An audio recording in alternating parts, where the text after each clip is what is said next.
লিচুর বাগানে। কুরবানি ঈদে মুক্তি পেতে চলেছে রায়হান রাফি পরিচালিত সিনেমা তাণ্ডব। এই সিনেমায় অভিনয় করেছেন মেগাস্টার শাকিব খান ও সাবিলা নূর। এবার চরকির ইউটিউব চ্যানেল থেকে প্রকাশ পেল তাণ্ডব সিনেমার দ্বিতীয় গান লিচুর বাগান।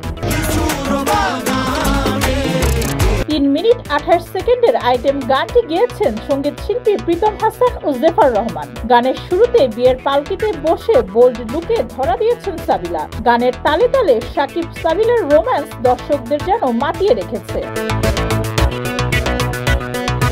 কে দিল পিরিতের বেড়া লিচুর বাগানে গানটি প্রকাশ্যে আসতেই কমেন্ট বক্সে নেটিজেনরা বেশ প্রশংসা করেছেন।